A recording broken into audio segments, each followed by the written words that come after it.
noite a todos, todas, todos que estão aqui presentes. Muito obrigada pela presença de vocês. A aula de hoje a gente vai falar sobre direito e semiótica. E eu vou tentar, na verdade, dar uma breve introdução sobre esse assunto. E eu pensei em dividir a aula, e vai ser por onde eu vou me guiar, de duas formas. Uma primeira parte mais teórica, falando como os primeiros estudos de semiótica sobre direito estavam pensando direito. E uma segunda parte, eu vou fazer uma análise da denúncia, aquela que eu enviei para vocês por e-mail, que foi a primeira denúncia da Operação Lava Jato contra o ex-presidente Lula, né, do apartamento no Guarujá. E nessa segunda parte nós vamos fazer uma análise também com alguns conceitos teóricos, mas vou tentar intercalar isso.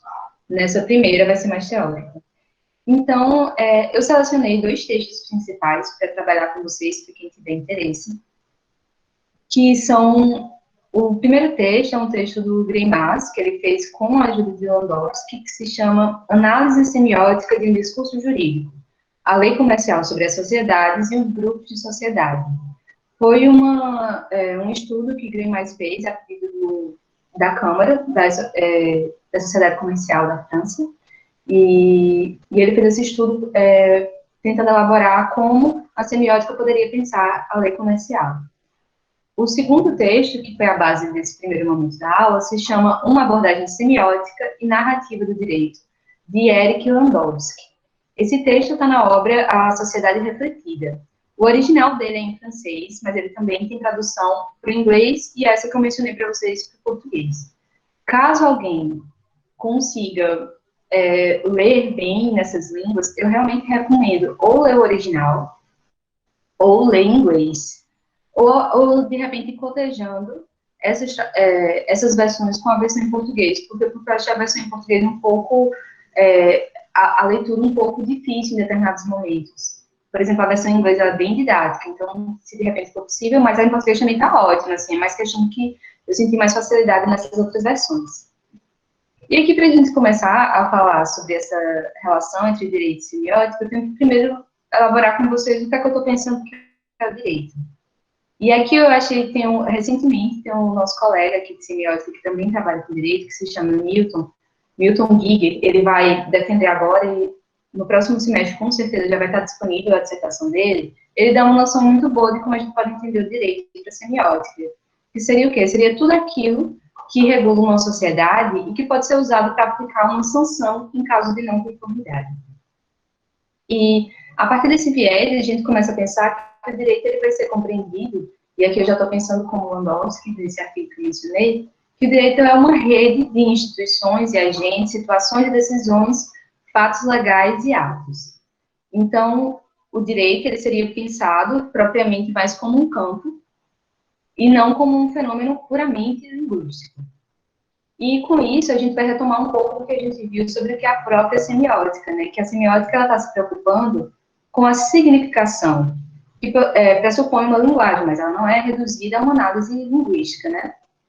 E dentro dessa perspectiva a gente pode colocar que o direito ele vai ser um campo específico, e, ou seja, ele é uma manifestação particular de um discurso e assim ele faz parte, por exemplo, de uma língua natural e é mobilizada a partir dela, certo? Ou seja, o direito, por se articular por uma linguagem, ele não tem como não fazer parte do social.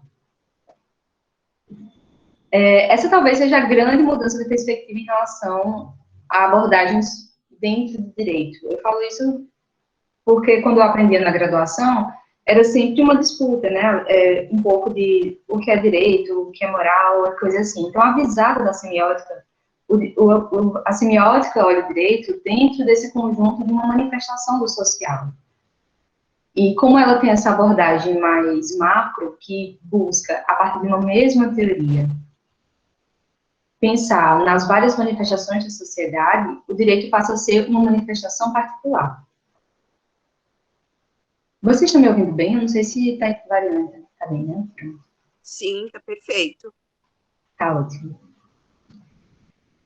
Assim, quando a gente vai voltar a olhar para a construção da significação, a gente vai partir de pronto de um brincamento, né, dessas duas esferas, né? A gente não tem como dissociar o direito do social, porque o direito, o seu substrato é a linguagem.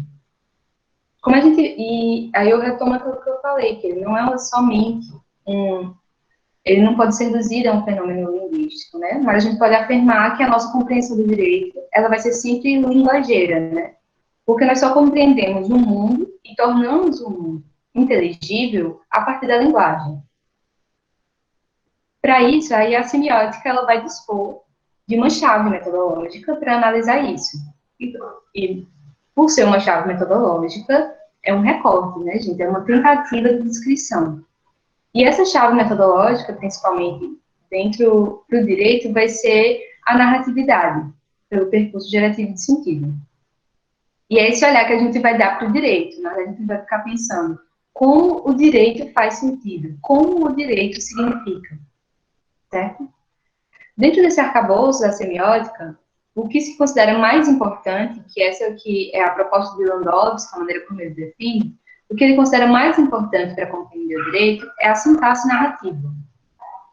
Eu não sei se, eu vou só retomar, não sei se nas outras aulas isso ficou claro para vocês, mas a semiótica, ela sempre busca analisar, como analisar o mundo a partir de uma certa gramática, certo? Que vai ter a sintaxe e vai ter a semântica. Uma dessas chaves é a sintaxe narrativa, que ela está preocupada, a sintaxe narrativa, ela está querendo entender as mudanças de estado. Claro que ela vai ser indissociável do que é uma semântica, tá?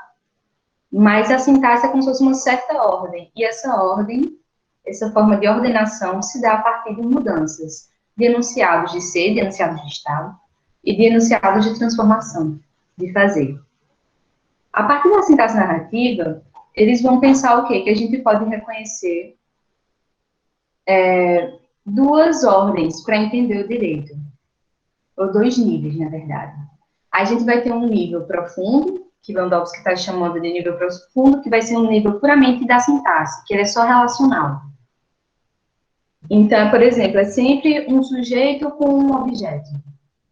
Né? Isso ainda não está tematizado, eu não sei quem é esse sujeito, se é uma porta, se é uma pessoa, se é um gato, eu não sei o que é esse objeto, se é um livro, é simplesmente como um esqueleto, certo? Que está tentando entender essa relação. Então, a gente vai ter esse nível profundo, que para o direito vai ser o quê? Vai ser a existência de uma regra relacional pura, ou seja, de certa forma, eu compreendo que algo é uma regra. Esse vai ser um nível profundo para o direito.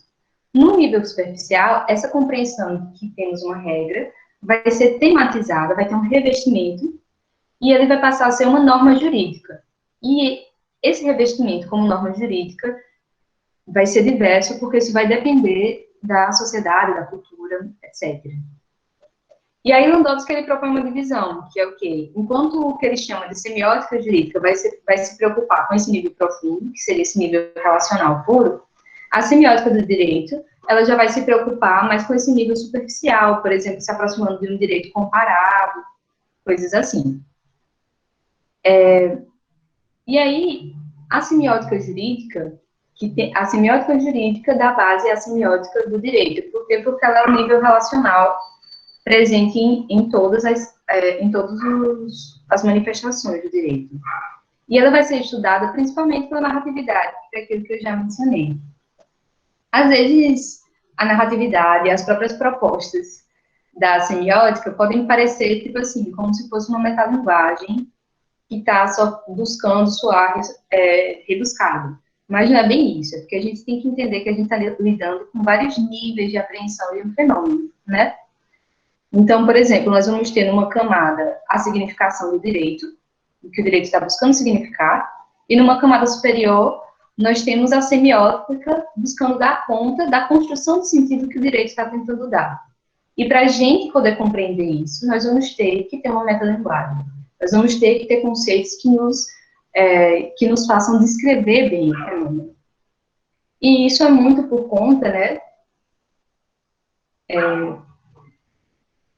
essa operação, né, desses níveis de apreensão, é para tentar realmente desenvolver um projeto de ciência, tá?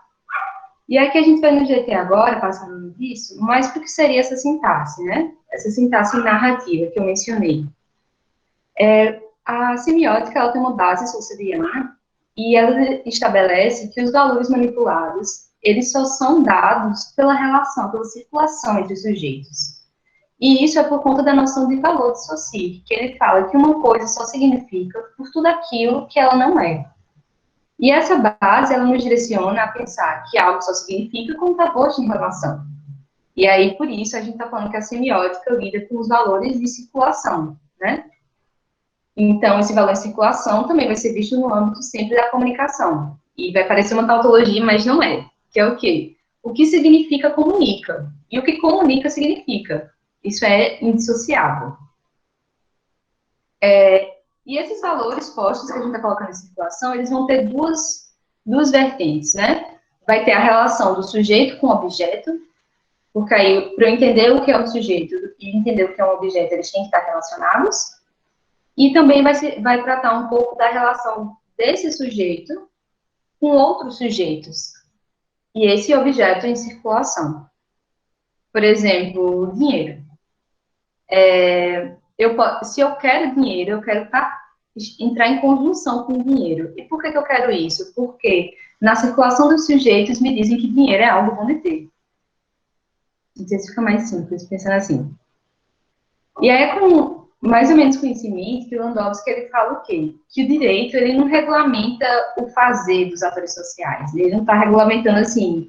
Ele não determina diretamente o que os atores sociais fazem. Pelo menos aí não vai estar a essência dele. Em compensação, o direito, na verdade, ele vai distribuir valores, ele vai criar esses valores, deslocar, ou simplesmente reconhecer valores pré-existentes à sua intervenção. E assim ele confere um estatuto jurídico a regimes de relações intersubjetivas que a própria sociedade já existia na própria sociedade. Certo? Pensar assim, para o direito, para quem está vendo, o direito ele é muito com base num DPC, né? É assim que a gente aprende. O direito a base do direito é da ontologia, ele deve ser. Mas a semiótica, na verdade, vai argumentar que o direito ele faz ser, porque ele cria objetos semióticos. Certo? Porque o direito ele é insubstancial, né? Mas a gente sente os efeitos do direito. Certo? E eu vou tentar, aos poucos, ir elaborando mais isso com vocês. Esse fazer ser, que ele cria esse objeto, isso é por meio do discurso jurídico, que, como a gente viu, é uma categoria, é uma subcategoria, né, dos discursos da sociedade. Então, o direito ele é um recorte, né, da linguagem, que desenvolve uma significação própria. E Gremais já vai falar que, por exemplo, o discurso jurídico, embora comporte certas propriedades que o distinguem de outros discursos feitos em português, por exemplo, ele não deixa de possuir tudo aquilo que o define como um discurso de língua portuguesa. E assim, nesse exemplo que ele está botando, a língua natural é a referência, a qual são remetidos os discursos, né, como o jurídico. E aí, para falar em discurso jurídico, pensando nessa referência, nós temos que visualizar que o direito ele aciona duas frentes. Uma frente que eu estou denominando como legislativa, mas isso não quer dizer que seja o Congresso, porque isso é uma coisa mais abstrata, tá? O Congresso seria só um exemplo mais simples de a gente perceber essa abstração. Uma determinada instância que cria uma regra e uma outra instância que serve de referência, que aí vai ser essa linguagem. Mônica, desculpa interromper, mas você estaria apresentando slides agora para a gente? Não, gente, eu só estou falando os conceitos gerais e depois eu vou entrar com os slides. Ah, beleza. Não, só aqui ficou uma dúvida que queria só para mandar melhor. Mas desculpa. Tá. Tranquilo. Gente, vocês podem me interromper quando tiverem alguma dúvida, viu? Não se acalme. Então, a gente vai pensar, né, nesse conjunto do direito, como esse subconjunto da língua natural, por exemplo, o português, e o discurso jurídico, ele vai precisar de uma dupla construção. Ele tem que ser construído em cima de um discurso legislativo e um discurso referencial. Então, o discurso legislativo, ele recorta da língua a referência, ele recorta determinado discurso e atualiza esses discursos. Uma vez atualizados como uma regra, eles passam a funcionar como o discurso referencial, que vai ser utilizado na prática jurídica. Eu vou mostrar um gráficozinho para vocês, mostrando em que isso vai ficar mais claro, tá? E esse processo do direito de extrair significado da língua natural e revestir esse significado de jurídico é o que permite a gente pensar num determinado mundo jurídico, tá? Eu não sei se fica mais simples pensar, por exemplo, a internet. Teve um momento que a internet, né, nem existia, a internet passa a existir, passam a ter relações na internet. E aí, de certa forma, a internet ela passa a ser um determinado discurso referencial, porque ele está na sociedade, tá? Uma vez que ele está na sociedade, por N razões, o direito começa a recortar e dar, revestir determinadas características jurídicas daquele objeto. Por exemplo, vai regular em crimes eleitorais a partir de fake news. Entende? Mais ou menos por aí. Esse modo de funcionamento é feito, pelo que Greirais vai colocar, com uma gramática jurídica, que vai ser diferente da gramática das outras línguas, porque a gramática do direito, ela é explícita, certo? Então, por exemplo, nós falamos português e nós aprendemos a falar português sem precisarmos aprender gramática. A gente, de certa forma, intuitivamente a gente aprendeu e aquilo ficou implícito para a gente. O direito não é dessa ordem. O direito precisa ser explícito. Eu preciso entender que uma regra é uma regra.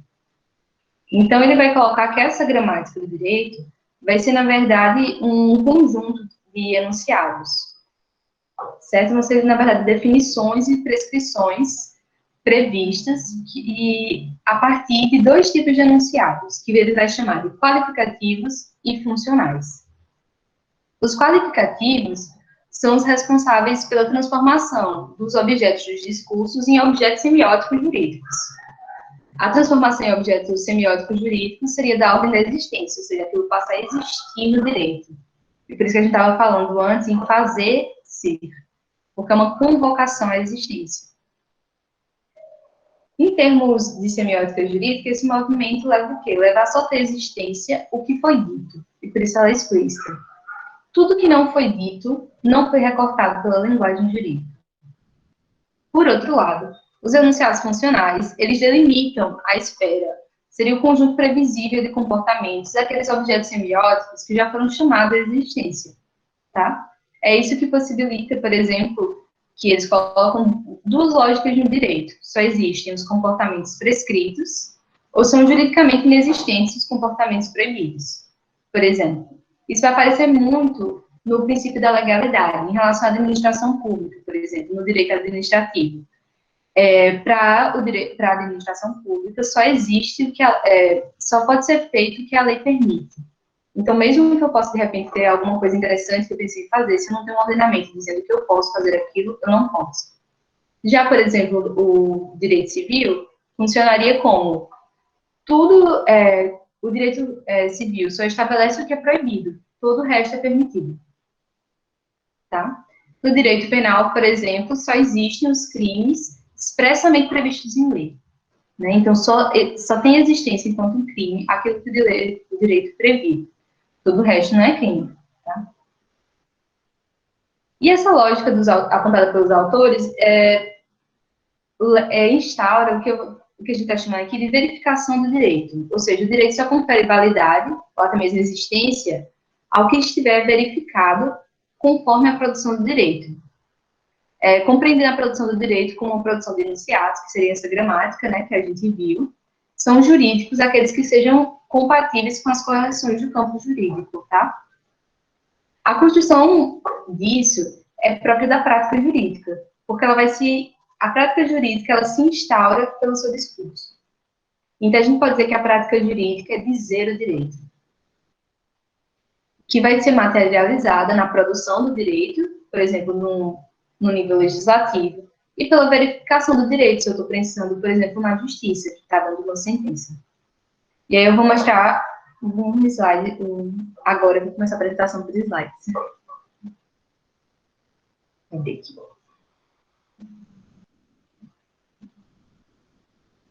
Vocês estão vendo? Sim. Não. Mônica. Ah, tá ótimo, porque eu não tô vendo mais nada de vocês, perdi total.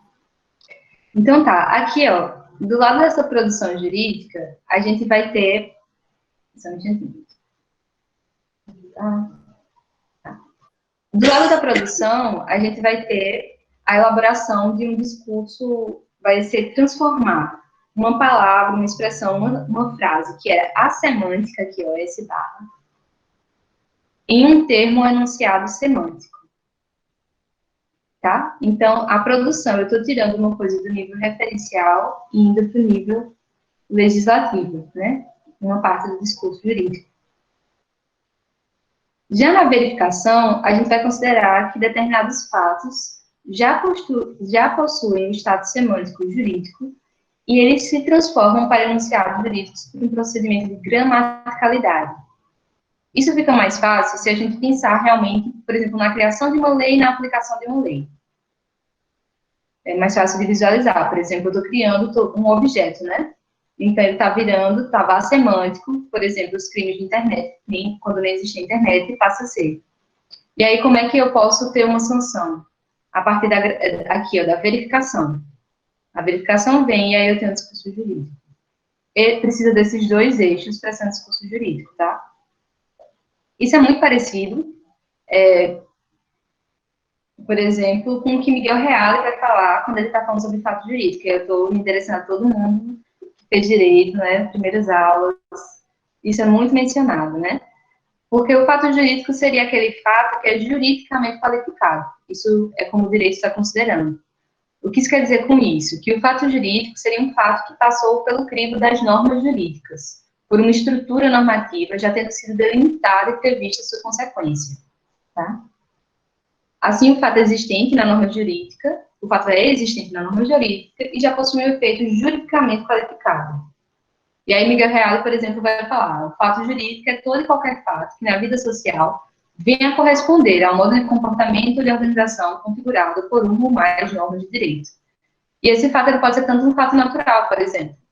Como isso vai ser? Uma pessoa que teve uma morte natural, certo? Eu posso ter reflexos dessa morte. Essa morte vai ser, para o direito hereditário, ela vai ser juridicamente muito relevante, né? E, de repente, se eu verifico que essa morte não foi uma morte natural, isso já vai ser muito relevante no direito penal. Aí eu vou verificar um homicídio, tá?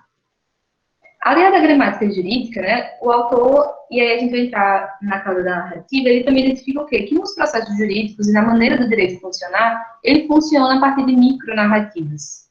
Deixa eu tirar um pouquinho aqui, só que aí nem precisa mais, rapidinho.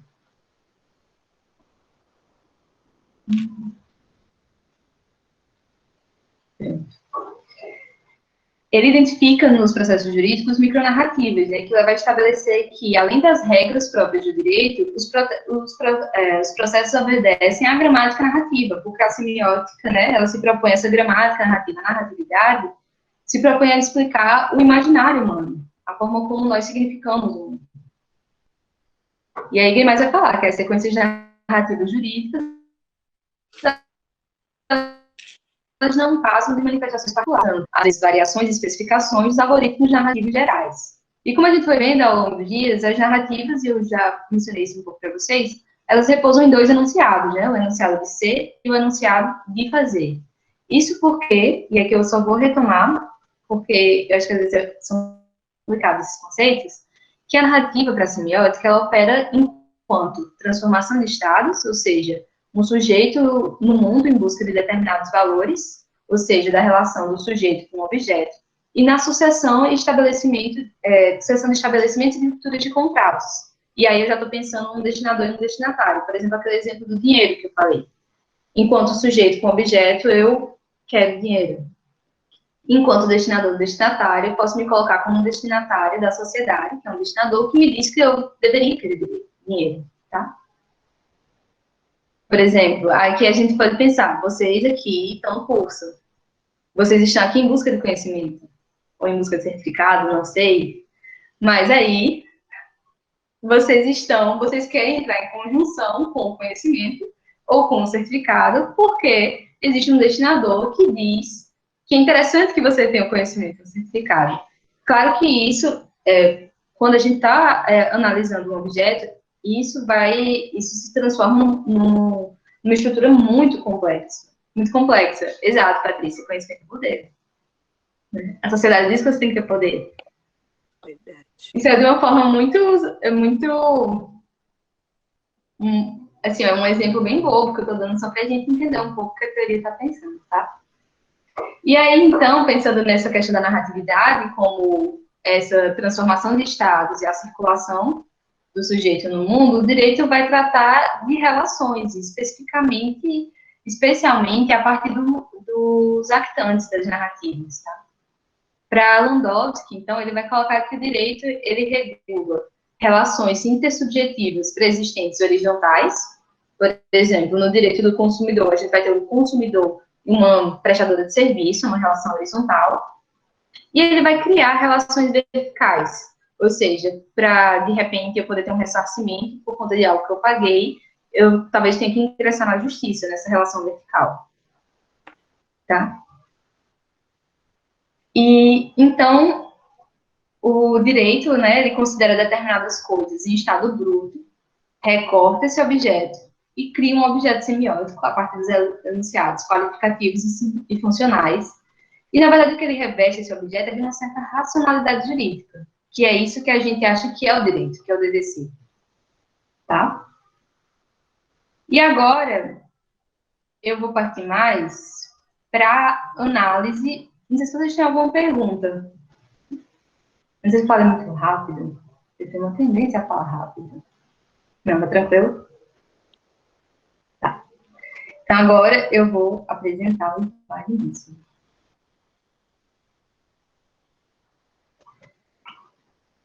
Pra vocês verem como eu falo rápido. Eu tinha treinado essa primeira parte e eu levava uns 45 minutos. Não fiz nesse tempo.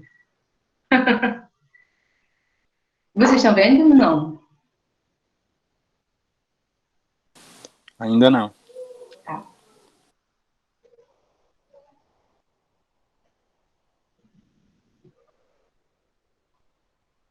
Só um instantinho, gente.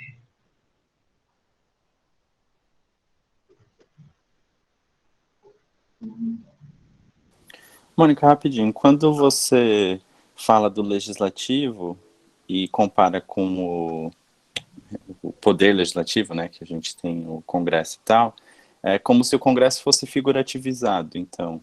Isso, exatamente. Tá. O Congresso é figurativizado.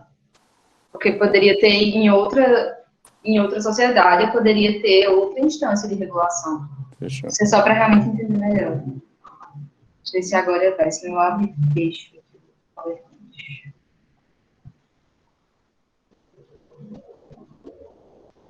Rapidinho, gente.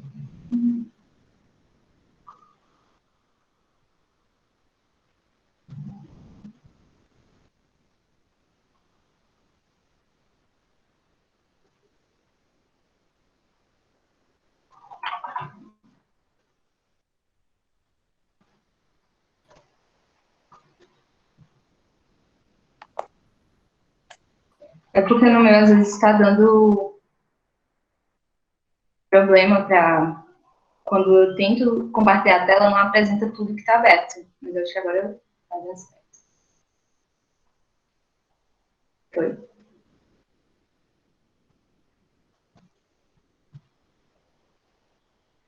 Vocês falam quando estiver aparecendo.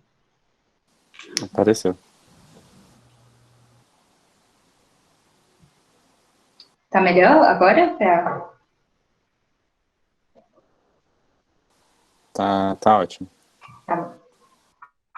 Então, nós vimos esse daqui, né? E a gente agora vai pensar na denúncia criminal. E aí, primeiro, a gente tem que pensar o que é uma denúncia criminal, né? A denúncia criminal é uma espécie de ação penal, né? E a ação penal, ela é a prática que instaura um processo criminal. Ela seria, por exemplo, o direito do Estado, da acusação ou do ofendido, de ingressar em juízo pedindo a prestação jurisdicional, que vai ser representada pela aplicação das normas do direito penal, num caso que o direito chama de concreto.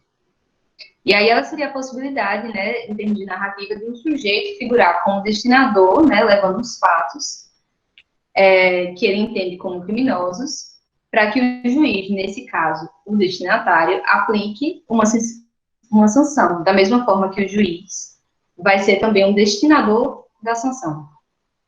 Isso é um pouco... Não sei se foi... Mônica, Oi. Desculpa interromper, mas você não consegue colocar a apresentação de slide na sua tela cheia? Porque assim, pelo menos para mim, fica bem pequeno. Fica quase legível. Caramba, o meu acho que eu não consigo, gente. Tá muito pequeno mesmo para vocês eu acho que verem. você tem que selecionar lá embaixo, o da pontinha direita, lá embaixo na sua barra de opções, o último... Você vê embaixo, essa barra de opção onde está escrito slide 8 de 21, lá embaixo na sua barra de opções, mais para baixo com o seu mouse. Tem Você tá falando aqui? Isso, esse do lado. Se você Mas apertar isso. Porque aí eu perco totalmente de conseguir ver se alguém... Eu perco totalmente de ver o resuminho que eu fiz da aula, sabe? Eu entendi. Não, tudo bem. Fica tranquilo, mas qualquer coisa, gente, vocês podem me falando que aí eu vou... O meu monitor, eu acho que ele é um pouco menor do que o padrão, sabe, também. Talvez as pessoas estejam vendo bem. Tá certo. Então, voltando aqui para a ação penal, gente, a ação penal, ela é a petição inicial, que a gente chama do processo criminal. E ela pode ser dividida tanto como uma denúncia criminal, quando a ação penal, quando se considera que a ação penal é pública, quando é de titularidade do Ministério Público, ou uma queixa criminal, quando ela é de titularidade do ofendido. Então, isso já leva aqui o quê? Já leva a que determinado destino. A denúncia é sempre feita pelo Ministério Público. Ele é o ator escolhido no direito brasileiro para executar essa denúncia, tá? E a partir disso, a gente pode seguir a proposta de Aly Lopes, tá? Que ele coloca que a denúncia é a pretensão acusatória que possui como elementos um elemento objetivo, que vai ser o fato aparentemente punível praticado, um elemento subjetivo, que ele está considerando o acusador e o acusado, e o elemento de atividade ou declaração petitória, que seria a declaração de vontade pedindo a satisfação da pretensão, a condenação, por exemplo. Pensando nesse esquema e buscando uma roupagem semiótica, a gente precisa ter em vista que a narrativa, né, como eu falei, ela transforma os estados e ela se define também pelo estabelecimento de rupturas de contratos. E utilizando esses elementos invocados aqui por Aly Lopes, bem como as noções semióticas, a gente já pode visualizar a denúncia de outra forma. Tá? A partir do que? Aquele elemento objetivo, a gente já vai entender como um elemento actancial, porque ele está tratando o crime, seria a relação do sujeito com o objeto de fato, que vai ter que ser determinado pelo crime. Vão ter aquela relação subjetiva, nós já vamos entender como relações interacionais, papéis temáticos, que seria o quê? O estabelecimento dos contratos entre os sujeitos. No caso da narrativa processual, já há aquilo que eu falei, um ator definido, né? Porque a norma jurídica já diz os atores dessa narrativa. Essa relação ocorre entre o Ministério Público, o acusado e a Justiça Criminal. Na relação horizontal, então, a gente pode pensar que os demandantes, o acusador e o acusado, são os destinadores e os antidestinadores responsáveis por trazer os fatos, e os fatos na denúncia são o crime e a acusação, e o crime e o acusado, tá? Não pode ter numa denúncia um crime sem que esteja previsto um suposto culpado. E também na relação vertical, a gente vai pensar que o juiz é um destinador da decisão final. E ele é um sujeito da ação porque ele transforma aquele estado, por exemplo, de inocente em acusado. Enquanto a declaração petitória, ela vai ser o ato de linguagem que vai instaurar a relação narrativa. Ela é a enunciação. Não sei se vocês chegaram a dar uma olhada na denúncia, mas eu vou mostrar ela. Mas toda denúncia é marcada por aquilo. O Ministério Público vem oferecer denúncia. Essa é a enunciação, que é enunciado, mas seria a enunciação que instaura essa relação. E o que eu quero analisar com vocês aqui, na verdade, a partir dessa denúncia, vai ser analisar a produção de sentido dessa peça. E nela eu quero destacar os indícios de uma mudança da cena prática jurídica, que se desloca dos tribunais para uma disputa midiática. E para compreender esse movimento, é preciso que a gente pense na produção e circulação de sentido de uma denúncia criminal. Para isso, eu vou me valer o quê? Das noções de gênero. E gênero aqui na roupagem semiótica. Para entender o gênero dentro dessa perspectiva semiótica, que foi prevista pelos professores Matheus Schwartzman e Jean Portela, eu vou adentrar um pouco com vocês na semiótica das práticas de Fontanier, porque aí é onde se localiza essa teoria, tá? Aqui, isso aqui é de um artigo do professor Portela. Quem tiver interesse, gente, já no final da aula eu posso passar todas as referências, vocês também podem me mandar por e-mail, tá bom? E a gente vai mandar esses slides para vocês, como a gente combinou posteriormente. E então, eles vão estar com as referências, tá? Fontanier, ele elaborou um percurso no qual ele hierarquiza os vários tipos de experiências, enquanto que ele chama de níveis de pertinência. E aqui a gente pode pensar, pensando, por exemplo, na aula de Letícia, a gente pode pensar que Fontanier, na verdade, elaborou um percurso de textualização, tá? Que vai dos signos, e os signos seriam uma experiência que ele está chamando de figuratividade, até a cultura. Mas, na verdade, ele coloca que o último nível que seria possível analisar seria a forma de vida. Então, essa experiência seria como? A experiência do signo seria a figuratividade. O nível do texto enunciado, a experiência seria a interpretação. No nível dos objetos de suporte, a experiência seria a corporeidade. No nível da cena predicativa, seria a prática. No nível das estratégias, seria a conjuntura. E no nível da forma de vida, eu estou analisando o ethos e o comportamento. E aí, esses níveis, eles vão do mais condensado, aqui, até o mais desdobrado. Numa integração tanto descendente, por exemplo, um objeto de suporte, que vai estar, ele vai se apresentar também no texto enunciado, como o ascendente. Essa teoria de Fontanier está no livro dele, Práticas Semióticas, que tem em francês, mas também em tradução em espanhol. Tem muitos artigos do professor Jean Portela e também do professor Matheus Schwartzman, explicando a teoria de Fontanier. E também tem um artigo de Fontanier que ele lançou aqui em português, que é quase um resumo dessa teoria que ele está propondo no livro Práticas Semióticas. Por favor, posso fazer uma pergunta antes de você continuar? Pode. É bem simples. Eu não sei se você falou, eu passei batido. Claro. E o juiz, nessa relação processual, você fala dos atores, né? Sim. Os acusados, denunciados, aí, o denunciado. Então, tem lá o sujeito da enunciação, etc. O juiz seria o quê, no caso? Ele é destinatário da mensagem? Isso, ele pode ser encarado de duas formas. Tanto um destinatário, né? Porque no caso do processo penal, por exemplo, que a gente está analisando aqui, o juiz, ele só pode julgar conforme o que as partes trouxeram. Então, as partes precisam trazer para ele elementos. Então, nesse caso, ele seria um destinatário. Mas ele também é um destinador, porque quando ele vai dar a sentença, ou quando ele decide determinados atos processuais, por exemplo... porque ele não pode se manifestar, ele é provocado, né? Exatamente. Ele não pode constituir prova e nem falar nada. Então, qual é a posição dele nesse sentido? Ele é neutro, mas ele seria um destinatário nesse sentido, né? Ele seria bem um destinatário, justamente porque, enquanto recebendo a demanda, ele é um destinatário. Por exemplo, eu quero elaborar tal prova, ele é puramente um destinatário. Mas aí, quando ele decide algo, ele já estaria mais para um destinador, né? Porque ele está, de certa forma, enviando para alguém, dando uma sentença ou determinando um determinado ato processual para alguém, então ele seria um destinador. Então, na verdade, essa posição do juiz vai depender muito do texto que você está analisando e como você está analisando. Ficou mais claro? É que eu não estou escutando, gente. Então... Sim, obrigada. Nada. Então tá. Então aqui eu vou só retomar de forma rápida. A gente vai pensar, para a gente ter uma noção... Mônica. Oi. Só antes de você avançar nessa questão que a colega colocou, essa dupla função do juiz como destinador e destinatário,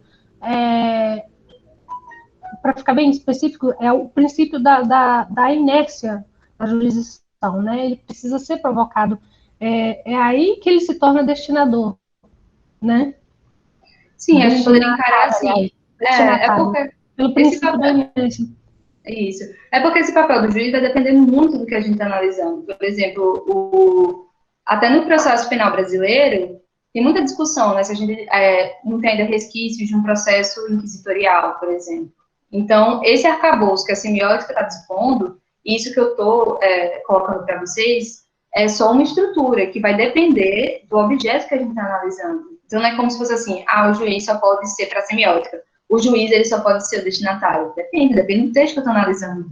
De repente, eu posso, inclusive, estar analisando um ato ilegal. Tá? Então, esse arcabouço que a semiótica está propondo é para a gente entender como aquele texto constitui o significado. Mas, analisando assim de forma mais geral, sim, a gente poderia pensar da forma como eu expliquei, ou como o princípio da inércia, nesse caso, o juiz seria o destinatário. Tá? Ficou claro? Claríssimo, obrigada. Nada, obrigada também pela pergunta. E aí, voltando aqui para esses níveis de pertinência, de forma muito rápida, só para a gente ter uma noção geral, por exemplo, o que é que seriam, como é que se constituiriam esses níveis? Se pensa o quê? Que uma instância superior, ela se configura a partir das propriedades sensíveis e materiais da instância inferior. Por exemplo, aqui a instância formal da cena predicativa, ela se constitui segundo as propriedades sensíveis da instância formal dos objetos.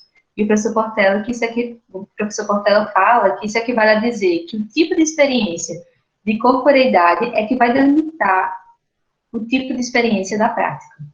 É mais ou menos dessa forma que está. Especificamente aqui, para a análise da denúncia, nós vamos nos deter nesses 3 níveis. O nível do texto enunciado, do objeto suporte e da cena predicativa. Tá? Isso porque a construção da noção de gênero, feita por Portela e Schwartzman, coloca que eles acham que é dentro desse nível, desses 3 níveis, que se configura o gênero. E aí, deixa eu apresentar aqui o seguinte. E aí, aqui seriam os níveis de imanência. Então, por exemplo, na denúncia, nós vamos ter que o texto enunciado, tá? Seria o gênero, por exemplo, aqui no nível do texto, não sei se está aqui em cursor. Mas, então, a gente vai ter o gênero denúncia criminal aqui, que vai compor um objeto, que é o processo criminal. E ele vai ser submetido a uma prática, que vai ser a prática jurídica processual criminal. Certo? E na integração, por exemplo, ascendente, eu vou ter o quê? Essas propriedades textuais genéricas, e aqui textuais está como texto e discurso. Essas propriedades, elas vão delinear as propriedades morfológicas aqui, no nível do objeto, e vão servir como instruções de exploração dessa cena prática, tá? E como é que nós vamos analisar isso? E aí, agora, gente, eu vou fazer o quê? Eu vou tanto apresentar um pouco como que está sendo vista a noção de gênero, como eu também vou apresentar a análise da denúncia. Então, eu vou fazer isso ao mesmo tempo. Se ficar um pouco apressado, vocês podem interromper. Então, os gêneros, eles vão se classificar pela coesão textual, pela coerência discursiva e pela congruência. E essa congruência é que vai regular tanto a coesão quanto a coerência pela enunciação. A coesão e coerência, então, elas vão ser organizadas a partir de tipos textuais e tipos discursivos. O tipo textual, no qual tem a coesão, ele vai se classificar pelo plano de expressão e sua organização interna. E aí, a gente vai considerar que, quando há um cruzamento entre os segmentos da expressão, a gente vai ter uma coesão. Isso vai ser mais explicado à frente também, em outro slide. Já no tipo discursivo, o conteudista estabelece 2 critérios, que vão ser modalidades de enunciação e axiologias. Então, a gente vai estar de olho nesses critérios agora, na denúncia. E para finalizar, que a gente vê aqui a congruência seria ela que vai refletir de maneira integrada a noção de gênero, porque ela vai ser a conjugação entre um tipo textual e um tipo discursivo de forma estabilizada numa determinada cultura, e que por isso vai respeitar determinadas regras de funcionamento da produção desse gênero e da circulação desse gênero, tá? E uma coisa importante, então, para pensar a noção de gênero proposta aqui, e proposta pela semiótica, seria que ela não é uma noção classificatória, ela é uma noção descritiva, ou seja, a gente não olha um texto a priori, por exemplo, o texto tem que ter isso. A gente tenta utilizar a noção de gênero para descrever melhor aquele objeto que a gente está analisando. E isso é feito a partir do que vai ser de um olhar pancrônico, né, que vai ser através da sincronia e da diacronia de determinado... Por exemplo, quando eu estou analisando o gênero denúncia, eu olho aquela denúncia que eu estou vendo, olho os elementos que ela tem, também tento analisar um pouco o que se considera denúncia e tento cruzar isso. Por quê? Porque, na verdade, para a semiótica, cada texto ocorrência, ele é uma ocorrência genérica. Então, não faz sentido, por exemplo, determinados raciocínios como, esse não é um texto realista, sabe? Porque, na verdade, não é um olhar classificatório. Eu quero, na verdade, compreender o conjunto da significação ali. Eu não estou querendo classificar, tá? Então, o tipo textual, ele vai ser definido, né? Longo, breve, aberto ou fechado. O cruzamento vão dar esses tipos: recursividade, fragmentação, desdobramento, concentração. Nesse primeiro segmento, no qual seria longo ou breve, a gente vai, a partir de um olhar externo ao texto, entender um pouco se o andamento dessa enunciação. Por exemplo, a petição é muito longa, é um texto de 149 páginas, por exemplo. Já nesse outro segmento, aberto ou fechado, está se analisando a coincidência entre uma unidade de leitura e uma unidade de edição. Caso uma unidade de leitura só possa ser compreendida no interior de uma unidade de edição, a gente vai ter um tipo fechado. Caso não, ele vai ser aberto, tá? E aí, quando cruzados, a gente vai ter esses critérios. Por exemplo, a recursividade, longo e aberto. A gente pode pensar em determinados seriados que têm 1000 temporadas, até os sitcoms, né? Que se você assistir a história se esgota naquele episódio. Claro que ele pode até ter uma certa narrativa que vai se repetir, sei lá, pensando em Friends, por exemplo. Se você assistir um episódio, aquilo esgotou um pouco o que queria ser dito, apesar de que também você pode assistir em série e entender outras relações, tá? Dentro do fragmento, eles dão o exemplo, por exemplo, de uma carta na qual você só está analisando aquela carta, você não está analisando um conjunto de correspondências, tá? Então, seria breve, uma carta geralmente é mais curta, e aberta, porque também você pode compreender aquele conjunto. O fechado seria, por exemplo, a própria petição, né? Ela é longa e ela só vai ser entendida dentro do processo. Por exemplo, um romance. E aqui são só exemplos, gente, a depender do tipo de texto, isso vai ser alterado, claro. Mas, por exemplo, um romance. Se eu tiro um capítulo, eu não entendo um pouco o que está acontecendo, né? Porque ele é feito para ler dentro daquela unidade de edição. Já um breve e fechado, que eles estão falando, eles dão um exemplo que eles dão, por exemplo, uma poesia. Tá? E pensando na denúncia, a gente vai ter que ela vai se adequar mais a um tipo longo, né? Ela tem várias características que levam a isso, né? Por exemplo, ela tem 149 páginas, tem 296 anexos. Os anexos não estão nela, né, gente? Mas ela tem. E aí, pensando, por exemplo, já no objeto, a gente vai ter que a prática processual, né, como ela é instaurada por meio da denúncia criminal, é preciso que ela tenha um objeto que possa ser muito extenso. Ou seja, o suporte dessa denúncia, ele precisa assegurar uma elasticidade, é preciso que nele se possa inscrever uma longa extensão textual. E aí, por exemplo, a denúncia vai ser escrita em papel físico, nesse caso era um processo digital, que vai poder ser utilizado a maior quantidade possível de papéis para poder explicar tudo que tem que ser dito. Ainda a gente pode considerar aqui, ó, por exemplo, a primeira página, a gente vai ter aqui, ó, a sequencialidade, né, desse documento, e além disso a gente vai ter várias práticas que estão aqui numa só página, tá?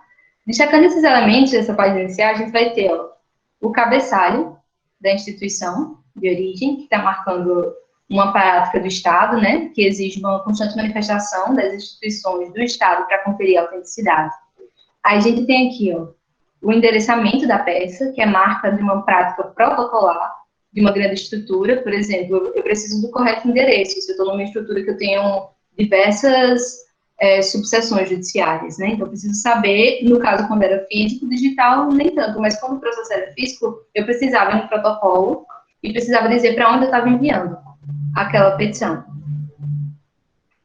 Além disso, a gente vai ter, por exemplo, aqui, essa distribuição, tá? A gente pode colocar isso como uma prática da própria vara, da secretaria, dessa subseção, dessa vara judicial, porque ela precisa entender que aquele processo está ali, ela precisa armazenar aquele processo.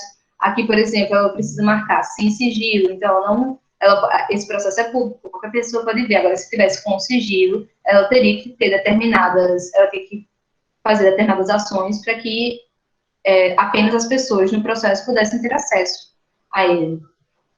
E aqui, por exemplo, aquela questão que eu estava falando da própria enunciação, a gente tem o Ministério Público Federal, por intermédio dos procuradores da República, signatários, com base nos elementos dos autos em epígrafe, vem oferecer denúncia em face de, e temos aqui os denunciados, né? E aqui é bom observar, gente, que vai ser uma olhada que eu estou propondo a vocês para essa denúncia, é que em cada prática dessa, a gente consegue pensar, né, num enunciador, num possível enunciador e num possível enunciatário que o texto constrói, né? E vai ser isso que a gente vai trabalhar muito aqui, principalmente quando a gente for pensar no tipo discursivo. Além disso, a petição que a gente está analisando, ela possui outros elementos textuais, como sumário, síntese da imputação, breve resumo do esquema criminoso e contextualização. Eu vou apresentar para vocês, acho que pelo menos a parte do sumário, por enquanto. Não vou não, porque eu estou com medo de mexer aqui. Então, a repetição desses recursos, que eu estou colocando de fins facilitadores de leitura, né? Que é o quê? O sumário, breve resumo. Identifica nessa petição o uso de formas que permitem uma maior divulgação do seu conteúdo. Muitas vezes, a petição jurídica, ela é classificada como uma prática de detalhamento e aprofundamento da argumentação, que nós temos nessa petição. Mas o sumário, a síntese da imputação, o breve resumo do esquema criminoso, ele aponta para uma prática de condensação da denúncia. E diante da grande repercussão midiática, essas características aqui estão sendo associadas a uma prática de publicização desse conteúdo. E isso vai ser ressaltado quando a gente for olhar o sumário, tá? A associação de todas essas formas, tá, que a gente estava aqui apontando, numa única peça, indica, né, o seu caráter longo, uma vez que apenas um texto desse tipo, né, com esse tipo de objeto, permite, sem que haja uma limitação de páginas, a inserção de uma larga extensão de conteúdo. O outro critério apresentado por Fontenay, do tipo textual, que seria aberto ou fechado, que eu tratei já para vocês, aqui, né, aqui, a gente vai ter que a petição é própria de um tipo fechado, como eu mencionei, né? Se vocês verem aqui, a gente vai ter aquela paginação, e a gente entende que essa peça, ela só pode ser compreendida na sua sequencialidade, não? Eu posso tirar uma página daí. Se eu tirar uma página, perdeu o sentido que foi construído, né? Então, a gente entende que essa unidade de leitura, ela só pode ser entendida dentro da unidade de edição, o processo criminal, dentro dessa sequência. Partindo do tipo discursivo, que a gente venceu agora, o tipo textual, ele vai colocar que, nos tipos discursivos, são analisadas as modalidades de enunciação e as axiologias.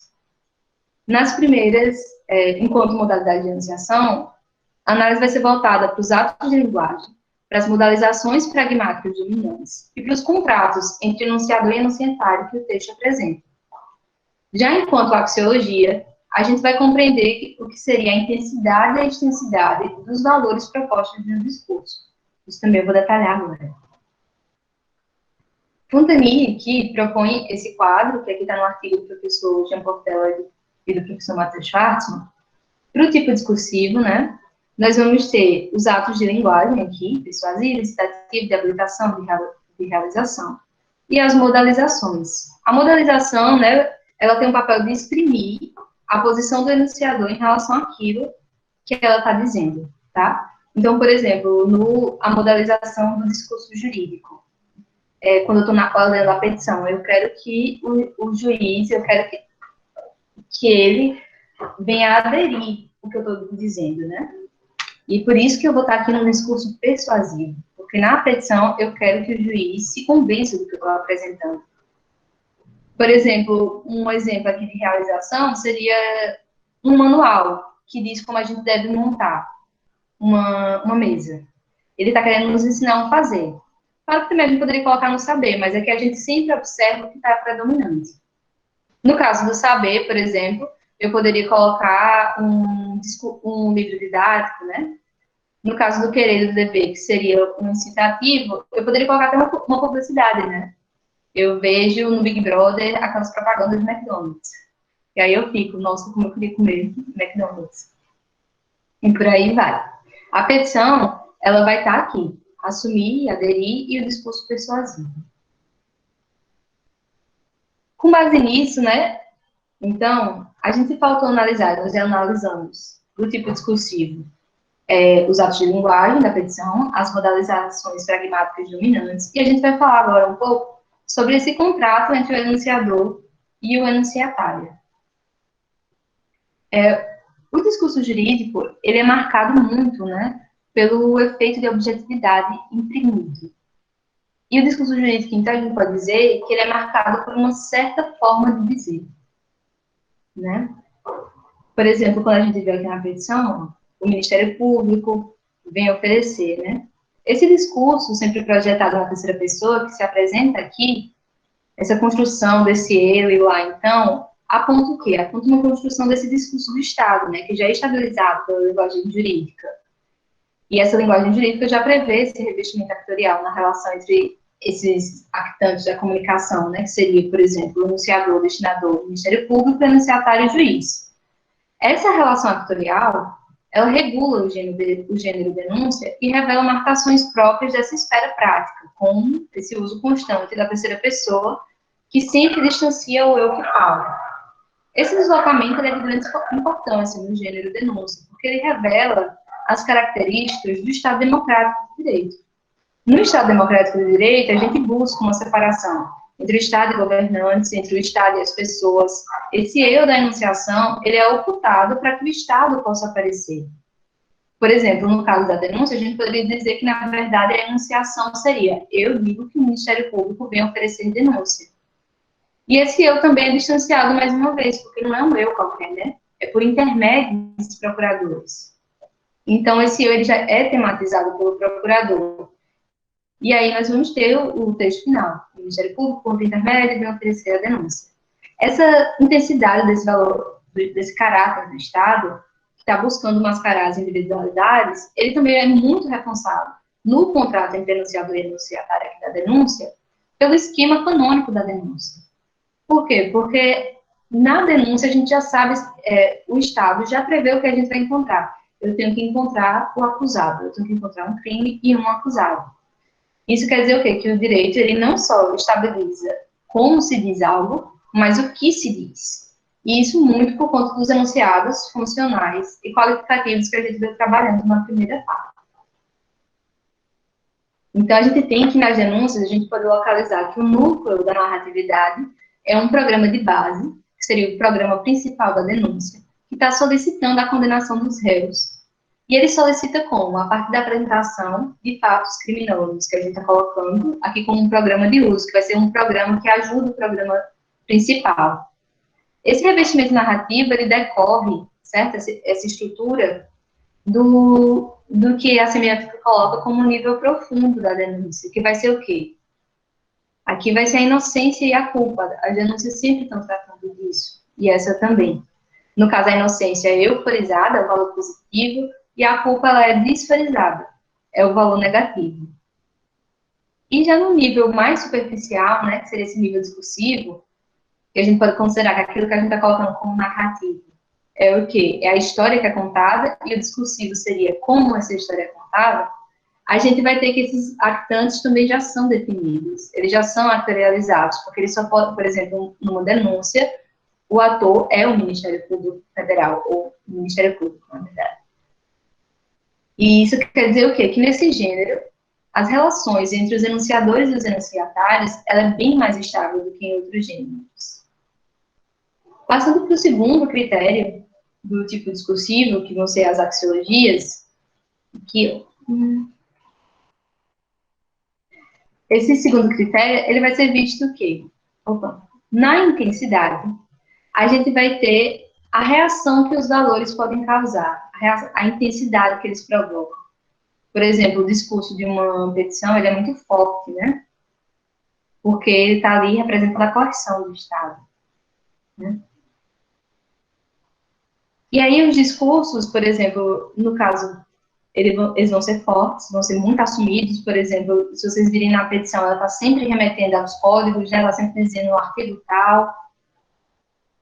E, além da intensidade, ele pode ser, então, forte ou fraco, que é quando esse valor não é muito aparente, não é muito manifestado. E a extensão vai ser se ele vai ser restrito ou amplo. E aí vai ser a quantidade de manifestação desse valor ou determinados enunciatários, tá? E aí a gente pode pensar o quê? Em relação à denúncia. A gente vai pensar que a denúncia, ela vai, por exemplo, sendo endereçada, sendo tão engessado esse esquema, né, dos atores do processo, ela vai ser restrita, a própria linguagem dela é restrita, ela é difícil de se entender, e ela é forte, então ela vai estar aqui nesses valores exclusivos, tá? Mas também na denúncia, a gente está vendo, sob outra perspectiva, por aquelas coisas de condensação que eu falei para vocês, como o sumário, o breve resumo, né, a contextualização da denúncia, uma denúncia que está visando uma extensão ampla, né? Então, aí, nessa peça, a gente está vendo uma tensão entre os valores. Isso pode ser comum em muitas análises, né? Essa tensão. Mas, especificamente aqui, a gente está vendo essa tensão entre esses valores exclusivos e os valores participativos. E aí eu fiz uma análise, gente, de todas as denúncias efetuadas pela Operação Lava Jato, desse núcleo de Curitiba, de 2014 a 2016, que foi um total de 58 denúncias. Apenas 5 delas apresentaram sumário, 3 apresentaram, por exemplo, esse breve resumo, e 19 apresentaram uma contextualização. Desse total de 58, apenas uma petição apresentou todos esses requisitos. E essa petição que a gente está analisando hoje. Isso quer dizer o quê? Esses elementos, eles estão apontando para uma maior abertura dos valores da peça, porque indica que há uma busca por esses valores participativos, por essa extensão. Diferente do que, usualmente, a gente tem numa petição jurídica, que vai estar muito aqui nesses valores restritos. Então, apesar de um imaginário culturalmente cristalizado, né, de uma fala hermética do direito, na peça a gente vê elementos que buscam romper com esse isolamento, principalmente no sumário, no qual a concatenação e os títulos, eles remetem a manchetes jornalísticas, evocando um imaginário sensacionalista e popular. E a gente vai ter isso, o que reforça isso é, por exemplo, 36 minutos depois dessa petição ter sido protocolada, os signatários, os procuradores responsáveis, eles fizeram uma coletiva de imprensa para informar sobre essa denúncia. Então, o sumário que eu vou apresentar daqui a pouco, ele vai ganhar um outro estatuto, né? Porque ele vai servir não apenas para informar os possíveis interessados, por exemplo, o juiz que está abrindo aquele processo, está tentando entender ali o que é aquela petição, mas esses elementos de fácil difusão são endereçados para a mídia que estava cobrindo o caso. Nós podemos compreender dessa forma. Tá? Então, deixa eu mostrar o próximo. Para vocês terem noção do que eu estou falando aqui, eu vou mostrar para vocês outros sumários, e aí eu queria que vocês fossem pensando comigo, que vocês... Aqui remete vocês. Dentro dos sumários que eu analisei, da Denúncias da Lava Jato, do Núcleo de Curitiba, de 2014 a 2016, apenas 5, né, apresentaram. Então, a gente tem esse primeiro sumário, tá? Que aqui, basicamente, ó, introdução, tem aqui as imputações, corrupção ativa e passiva, lavagem de capitais. Então, aqui eu posso dizer que o conteúdo não está de fácil acesso, né? Porque eu não sei exatamente do que se trata. Por exemplo, você quer corrupção, mas eu não sei o que aconteceu, tá? Vocês conseguem ver bem esse sumário? Não sei se vocês me falarem, eu não consigo saber. Aproximando um pouquinho da tela, dá para ver. Aproximando a cara da tela, sabe? Tá. Sim, dá para ver, sim. Tá.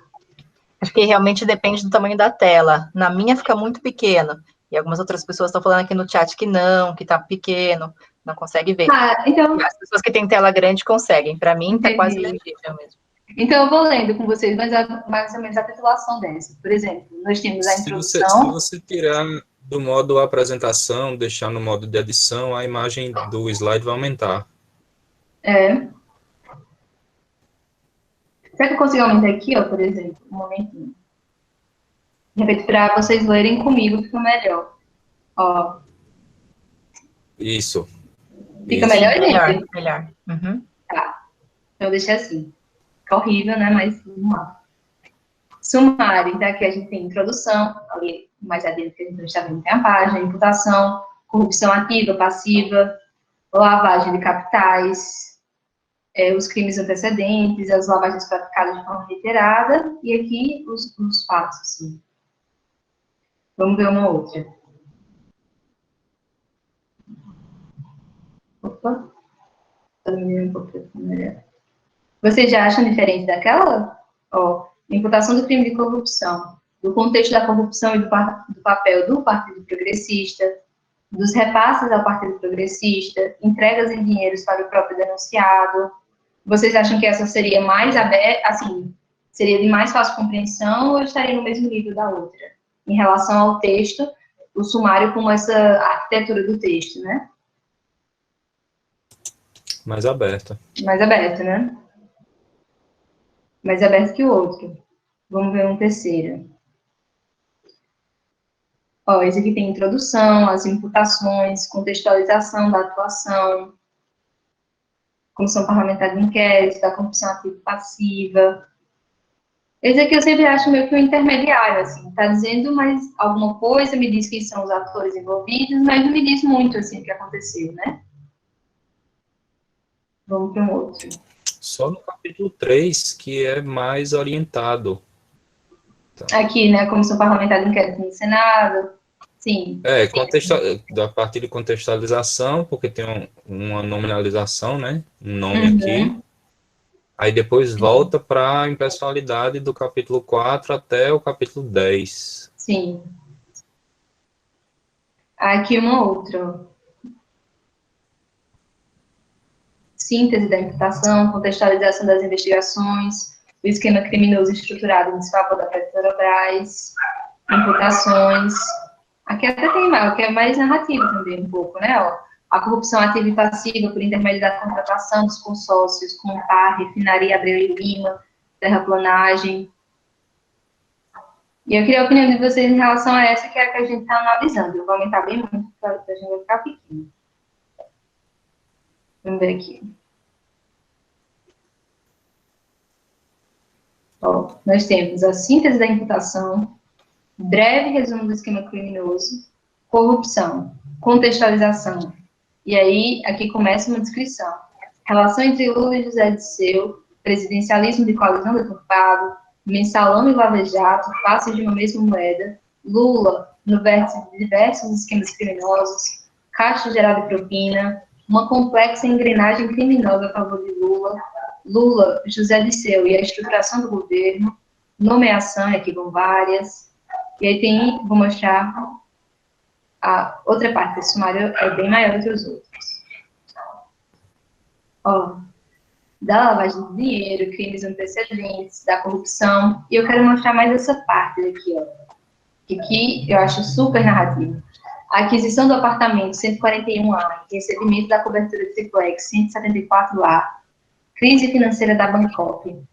incremento ou upgrade da unidade de Lula e Marisa Letícia no condomínio Solares, às custas da AES, conclusão do condomínio Solares pela empresa AES Empreendimentos, a visita para definir a personalização do imóvel para Lula e Marisa, o projeto de personalização do imóvel para Lula e Marisa, a visita para verificar a execução do projeto de personalização do imóvel de Lula e Marisa. Qual a impressão que vocês têm desses? Ele evoca alguma coisa para vocês? Parece o sumário de um romance de Jorge Amado. Eu me lembrei do sumário de Tieta, do Agreste. Foi. Né? Estruturando os capítulozinhos, orientando a leitura do leitor, de como ele vai receber aquilo ali. Sim. Mais alguém? A mim, isso lembrou muito o quê? Uma manchete de jornal. Aqui já está pronto, né? A visita para definir o projeto de personalização. Então, aqui está muito descritivo. Aqui tem uma própria narrativa no sumário.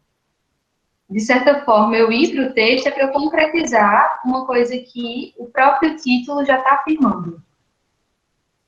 Tá? E assim, esse texto ocorrência, então, a partir dessa breve análise de sumários, eu estou colocando que os gêneros, eles estão em tensão. Porque, por um lado, a gente vê aqueles valores exclusivos, né? Deixa eu até dar uma pausa.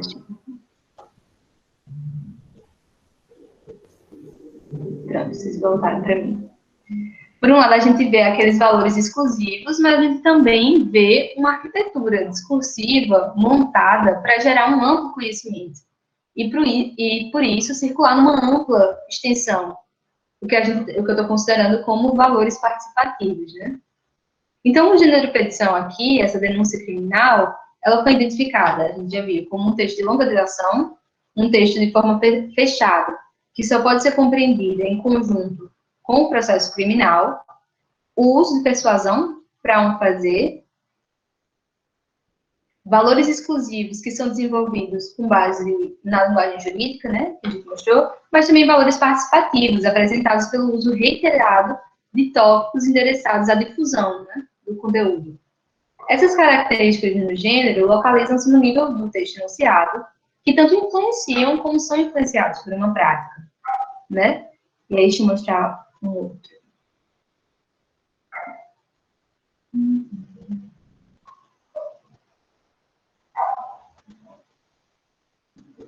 E que eu vou mostrar da forma que estava geral, porque eu acho que fica melhor.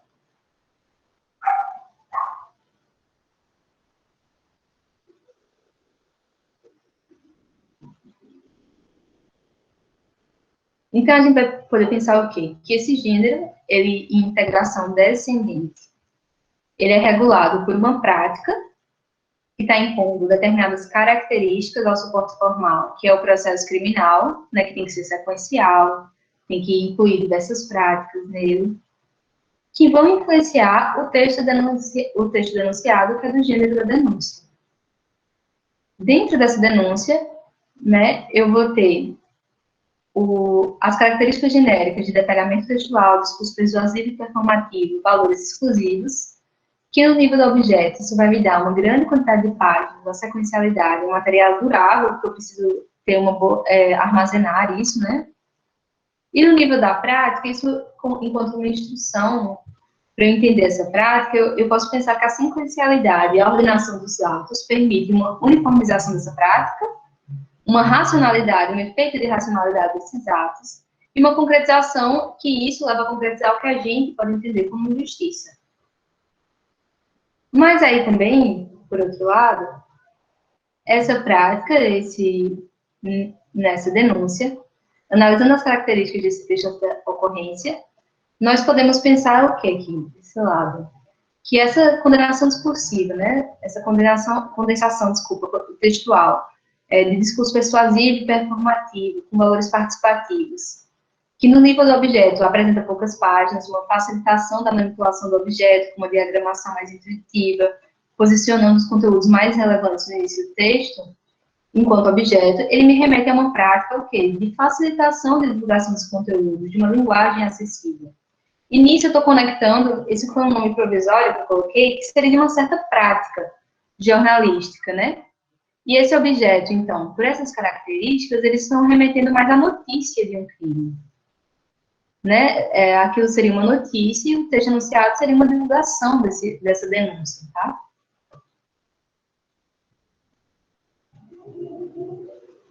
Deixa eu soltar aqui. Pelas essas diferenças apresentadas, que a gente pode localizar no texto de ocorrência uma determinada forma estabilizada pela prática jurídica, mas a gente também pode localizar nele a apresentação de outros elementos que estão apontando para uma outra prática, a prática jornalística, midiática. A congruência dessas duas formas de uma só peça, enquanto uma descrição genérica, indica o quê? Um deslocamento da prática jurídica que passa cada vez mais a pautar suas causas pela repercussão popular das suas denúncias e julgamentos. Assim, essa denúncia analisada, ela reúne elementos que compõem o que se pode chamar, e aí é uma denominação que eu estou propondo, de uma denúncia criminal noticiosa, porque há elementos que evidenciam de maneira forte essa dupla função da peça, persuadir o juízo, mas persuadir a sociedade. Claro que, sendo um processo criminal, que é um instrumento do Poder Judiciário, sujeito a revisões, tudo que nele está inscrito, em última instância, é endereçado à sociedade, que vai ser a destinadora original dos valores de direito, né, por meio daquele nível legislativo. Mas, por exemplo, no direito brasileiro, o diálogo processual ele é muito marcado por ser entre as partes do processo, funcionando o juiz como uma instância mediadora, descolada um pouco, né, de interesses sociais imediatos que poderiam, de certa forma, desencaminhar esse ordenamento jurídico. É isso mais ou menos que seguiria muito o nosso civil law, né? Esse diálogo escancarado com a sociedade que a gente encontra, com o uso de muitas vezes do que é que eu estou puxando, o que eu vi, tem uma tese muito boa de Clara Câmara, da UF, que ela fala um pouco sobre a mentalidade do escândalo no jornalismo. E a gente encontra isso também nessa petição, ou seja, a criação de um texto para dar o efeito de escândalo. E, então, isso leva a crer o quê? Que além das informações, eles não estão querendo ali somente informar ou facilitar a vida do juiz que vai analisar o processo. Eles, na verdade, estão querendo mostrar de uma forma escandalosa para a sociedade o conteúdo da denúncia. E essa abertura de valores, então, revela uma intencionalidade de manobrar a opinião pública, buscando uma legitimação, que a gente pode falar que está extrapolando o interesse público, né? E isso está em conexão com várias outras pesquisas que estão estudando a Operação Lava Jato, como um artigo de Fábio Sais Silva, no qual ele faz uma análise sobre os posicionamentos dos procuradores da Lava Jato em artigos midiáticos, e demonstram que há muito uso de uma certa gramática política para defender práticas antidemocráticas por esses procuradores. E assim, esse uso da divulgação das denúncias de forma parcial, dessa forma como a gente viu, ela vai servir, então, para fragilizar o que a gente entende por Estado democrático de direito. Gente, era mais ou menos isso que eu queria passar para vocês. Eu falei muito rápido. E eu queria agora abrir para pergunta, para ver se vocês querem debater algo, pensar um pouco sobre essa proposta das práticas, não sei.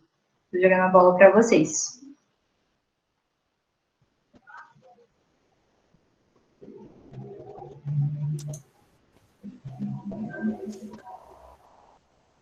Eu vou só recomendar a história do sumário do Jorge Amado e Tieta. Não foi com intenção de piada, não, viu?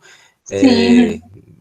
De piada do sumário. É porque realmente, se a gente olhar para aquele sumário novamente, é como se a gente estivesse vendo um sumário de um cordel, de tanta informação que existe ali. E aí, quando eu falo cordel ou romance de Jorge Amado, leia-se de qualquer coisa ficcional que vai apresentar, obviamente, coisas ficcionais a quem lê. Essa é a impressão que eu tenho, né, naquela organização, né? É só para retificar que não foi com intuito de piada, tá? Foi só isso. Tranquilo. Aliás, nesse mesmo sentido, Mônica, aqui no chat, o Léo Reitano disse que o processo está escrito, do jeito que o processo está escrito, parece até um suspense policial, acho que também dá um pouco, vai por esse caminho aí. Tem gente falando que parece que lembrou um filme chamado Sete de Chicago. Ah, sim, já vi esse filme. E esses dias também, muito bom. Sim, sim. Mas realmente, eu lembro muito, porque há um uso muito escancarado, né, dessa mentalidade de escândalo. E a gente vê pelo que eles tentaram construir nessa denúncia, por exemplo. Teoricamente, eles estão contextualizando, por exemplo, que seria ótimo para o juiz, mas também, assim, um pouco desnecessário para um juiz que já estava com esse caso há tanto tempo. Então, isso leva a crer que o enunciatário que eles estavam prevendo para essa petição não era necessariamente o juiz, aquilo foi feito para, de certa forma, ficar como um documento histórico de combinação, né? E isso é porque é muito interessante pensar na circulação dessa denúncia a partir do gênero, por isso, para a gente poder ir cada vez para níveis mais amplos, né? A semiótica já tinha isso previsto. Por exemplo, a Letícia apontou que no Semiótica e Ciências Sociais, Gremar já estava fazendo análise de uma cidade. Mas esse percurso proposto por Fontani é uma forma... ele já dispõe de um método justamente para analisar esses objetos mais amplos, para quem tiver interesse. Mônica, você pensou durante a análise em mobilizar a teoria dos gêneros textuais ou alguma coisa da tipologia textual de Jean-Michel Adam, por exemplo? Que pudesse... Não, é porque, na verdade, por exemplo, algumas pessoas tinham perguntado, né, sobre a teoria do gênero em semiótica. De fato, não é... assim, não temos muitas, mas temos boas análises utilizando gênero e semiótica. Por exemplo, a minha orientadora, a professora Ana Francini, ela é conhecida por essa intersecção, mas ela usa o gênero de Bakhtin, tem análises muito boas. A professora Regina Gomes também, usando um pouco Landowski, que tem um artigo publicado. Essa proposta de Matheus Schwartzman e Jean Portela, ele tentou realmente fazer... costurar propostas de Fontani que estavam em obras dispersas, por exemplo, o gênero que eu mostrei para vocês é numa obra chamada Semiótica e Literatura, e depois os autores buscaram retomar essa noção a partir do práticas semióticas, que Fontani retomou a noção de gênero, mas não trabalhou. Então, o que é que eles estão buscando ali com essa costura? Dentro do próprio arcabouço da semiótica, construir uma noção de gênero e construir um método de análise aplicável. E aí, por isso que eu não pensei nessas outras que você mencionou, porque eu estava tentando pensar muito junto das práticas e já havia uma previsão de método dentro dos gêneros por esses autores. Tá? Eu não sei se vai te adiantar alguma coisa agora, mas tem um livro interessante desse que eu falei, que é o Jean-Michel Adam, é um livro de 92, se chama Textos, Tipos e Protótipos, que não é especificamente sobre gêneros textuais, mas sim tipos textuais, ou tipologias textuais. E aí, quando você estava mostrando aquele quadro, obviamente, que é da semiótica, eu fiquei pensando... no que ele chama de sequência dissertativa argumentativa para análise vamos chamar assim, muito grosso modo, do plano de expressão da peça. Sim. Eu vou dar uma olhada, mas realmente eu não conheço, e aí eu acho que o maior cuidado que a gente tem que ter, às vezes, em semiótica, é que semiótica tem determinadas bases, que quando a gente vai tentar cotejar com outras teorias, elas podem ser contraditórias. Mas muito massa, valeu pela sugestão. Não teve nenhuma pergunta, se vocês tiverem? Ô, Mônica, pergunta no chat não, mas tem um comentário da Juliana Bicudo, que ela diz o seguinte: os itens do sumário são as próprias teses que serão defendidas, muito incomum em denúncias. Sim, bastante incomum, que foi isso que eu estava tentando mostrar. Primeiro que não é tão comum ter sumário. Por exemplo, das 58 denúncias de 2014 a 2016, só 5 tinham sumário. E dessas 5, ela é a única que apresenta essa característica de tanta descrição do conteúdo, né? Então, realmente é bem incomum. Isso torna essa peça uma peça muito interessante para análise, né? Então, Mônica, oi.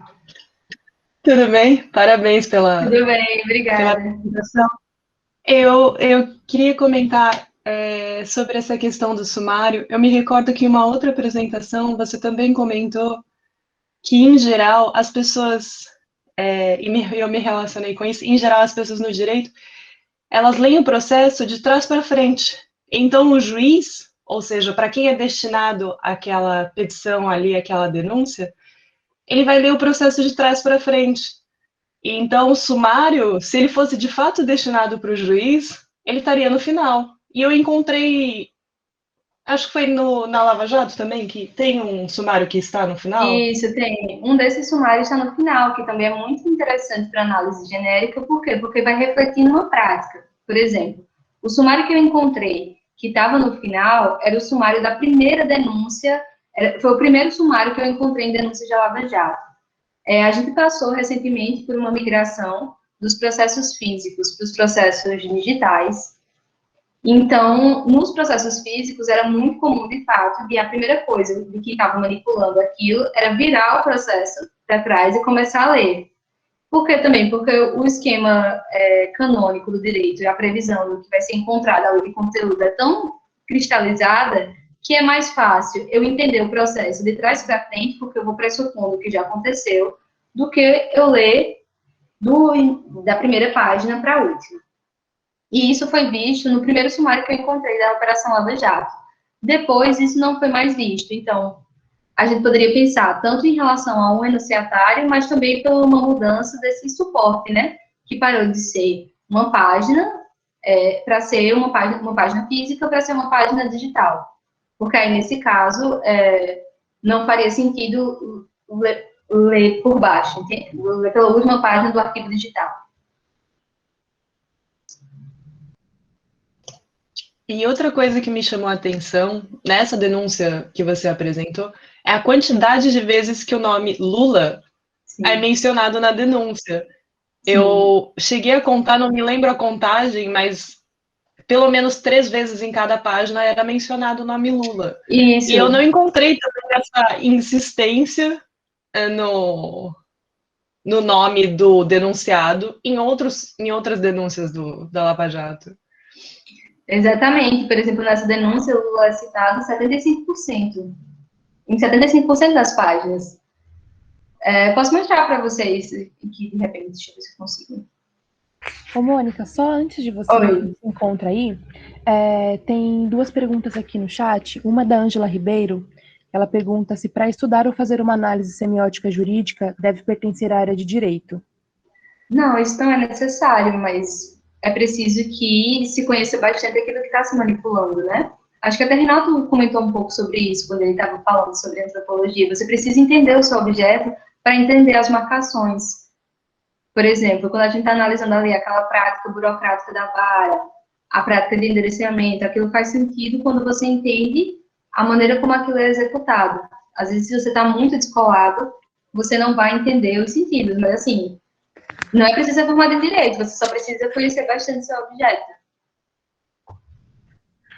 E a segunda pergunta é da Renata Gambarra.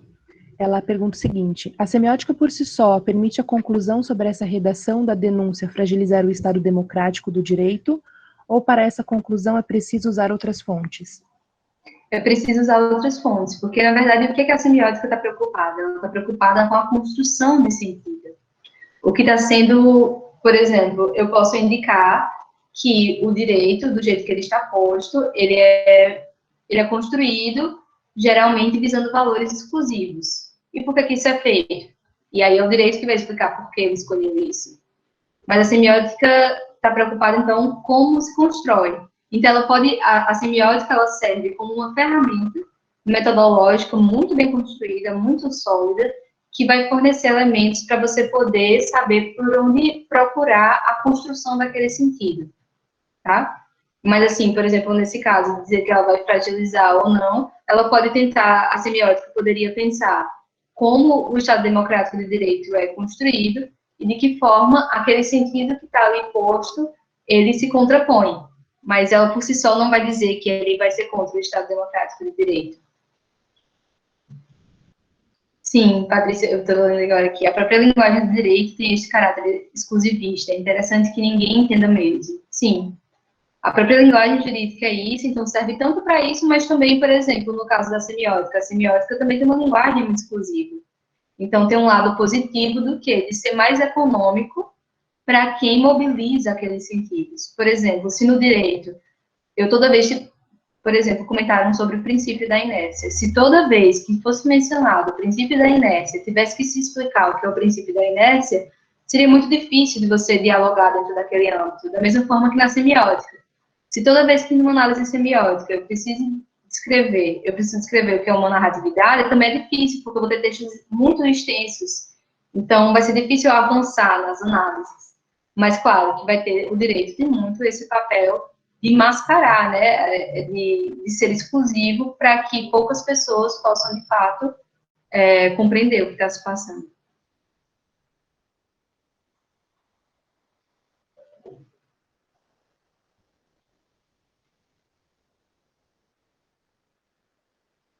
Gente, eu acho que, se não tiver mais perguntas, a gente pode... Tem algum aviso final que a gente precisa dar? Acho que tem a questão dos certificados, né? Os certificados, gente, é o que vai acontecer. Quem obteve 75% de presença do curso vai receber o certificado. Não precisa mandar mensagem para a reitoria, porque eles vão, assim que tiver concluído todo o trâmite, eles vão enviar os certificados para os e-mails. Eles estão pedindo um pouco de paciência, porque, na verdade, foram feitos, são mais de 4 mil inscritos em todos os cursos, são mais de 50 cursos. Então, é muita gente que eles têm que emitir o certificado. Mas ele vai chegar para vocês, certo? Em relação ao nosso curso, a gente já tem combinado de passar os slides, então a gente vai dar uma editada, botar as referências, né, para vocês terem acesso, para ficar um slide que seja melhor para vocês manipularem e entenderem um pouco mais o conteúdo. Dito isso, Eduardo, Gisele, Fernando, mais alguma coisa? Eu acho que é isso, Mônica. Eu só queria lembrar o pessoal... tem até uma pergunta aqui, mas eu vou falar rapidinho, já que eu já te interrompi, desculpa. Só lembrar o pessoal que então, hoje acaba sendo o nosso último dia de aula, tá? Não sei se alguém tem alguém que está aqui agora que não estava ontem e tal, mas hoje então acaba sendo o nosso último dia de aula. E amanhã é feriado, depois está todo mundo liberado já. Tem uma outra pergunta ali no chat, Mônica, não sei se você viu. Vi, Léo. Léo, isso é uma coisa que tem que se pesquisar. Eu vi até de 2014 a 2016. Então, eu não tenho como dizer, mas acho que esse é um ótimo campo para se pesquisar a repercussão dela. Eu sei que antes, por exemplo, dentro dessa de Lava Jato, não tinha muito, pode se pesquisar posteriormente, né? Pode se pesquisar outras operações onde isso aparece, acho que é uma ótima pesquisa. Então, por enquanto, como você disse, está uma aberração que está se mantendo sozinha. Mas não sei, não podemos ter muita esperança, né? As coisas tendem a se difundir.